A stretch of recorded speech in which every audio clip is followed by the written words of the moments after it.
So here I am with another numerical question for a set of 1000 observations known to be normally distributed. The mean is 534 centimeter and standard deviation is 13.5 centimeter. How many observations are likely to exceed 561 centimeter? How many will be between 520 and 547 centimeters? So two questions. Right. So we are told that a set of 1000 observations are normally distributed and their mean and standard deviation is given, and we are asked to figure out the answer to these two specific questions. So my dear future managers, please don't consider this as just, a statistics exercise in your assignment paper. This is the same logic that businesses, scientists, and engineers use every day to make predictions based on data. So let us roll up our sleeves and dig in. So the first step, the problem setup. What are we told? We are told that we have 1000 observations. So the number of observations is 1000 and they follow a normal distribution. This is very key in us deciding which formula to use. So it's a normal distribution. Very, very key point here. Right. And we are told that the mu is 534 centimeter. The standard deviation, that is sigma, is 13.5 centimeter.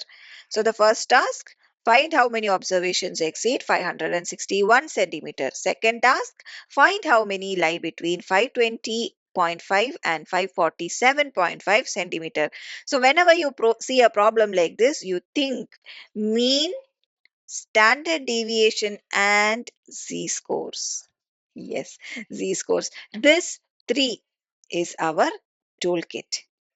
Hey, if you're enjoying this session, take a quick moment to subscribe to Anu's Classroom and turn on notifications so you will never miss an update.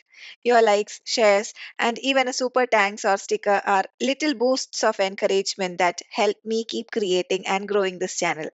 You got any questions, ideas, or suggestions? Drop them in the comments. I love hearing from you and I'm always here to help however I can. Now let's head back. So, first part. How many observations exceed 561 centimeters? So, observations greater than 561 centimeters. That is our first task, right? So, what is the formula for z-score? Z-score formula is x minus mu divided by sigma. That is the formula for z-score. Correct. Now substitute it. Substitute the numbers. Z is equal to x. What is x? 561 minus mu 534 divided by what is the standard deviation? 13.5 centimeters. So what does that approximately come to? Take your calculators and click. I'm not going to tell you the answer. For right now, I'm going to tell it as X. Okay, I want you to take your calculator and at least once do this with me because you are going to write the answer for the assignment. I've given you all the numbers. So let's assume it is going to be X. Okay, so now what does this Z is equal to that number mean? In normal distribution terms, it tells us that 561 centimeters is almost x standard deviations above the mean. From the standard normal table, a z-score of this number corresponds to an area or probability on the normal distribution curve. Okay, a particular area on the normal distribution curve. So it might be somewhere over here. This much of area is that x, an area to the left of that point. This means that x percentage of observations are going to be below 561 centimeters. Now, what is above it? That is what we want. Exceeds 561 is what we want. So if the z-score is say this much, then exceeding it is going to be the whole area under the normal distribution curve is 1 centimeter. So what is going to be above it? It is going to be 1 minus that number. So that much is going to be the what you can say above. those many people are likely to be above 561 centimeters. Okay, so this much is going to be more than 561 centimeters. Now, since we have a total of 1000 observations, then whatever number you get as 1 minus x, you multiply it by 1000 and you will get how many observations are exceeding 561.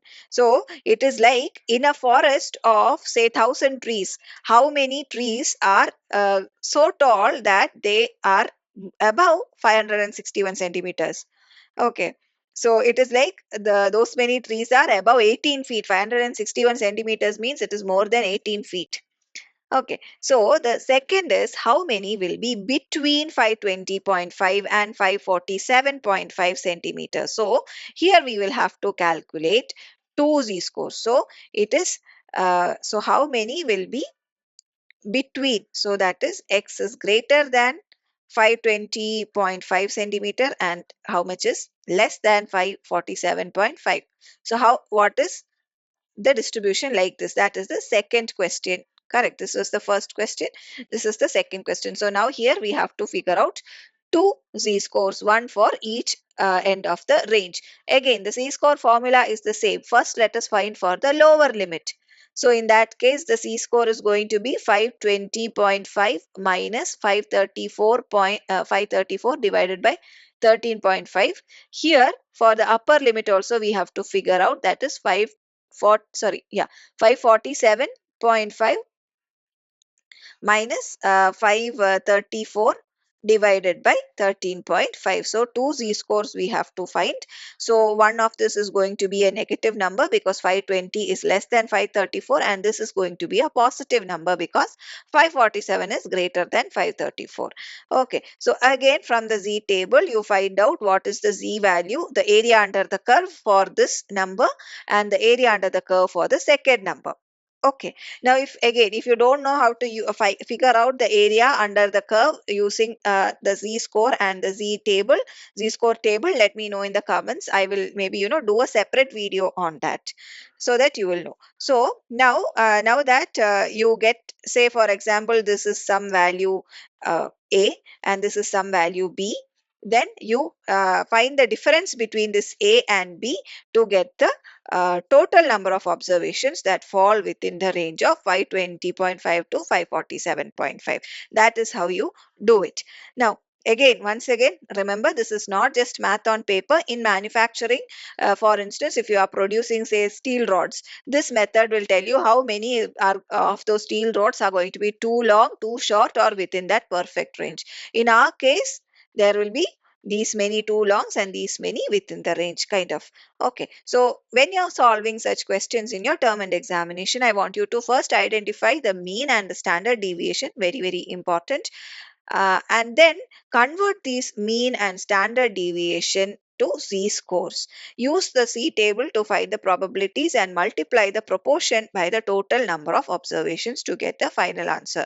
Now, you will be allowed to take a calculator to your exam hall as well as the z-score table. If you want to know how to find the z-scores from the table, let me know in the comment section. Once again, I'm telling, I will be more than happy to make a separate video on the same so that it will come useful to you.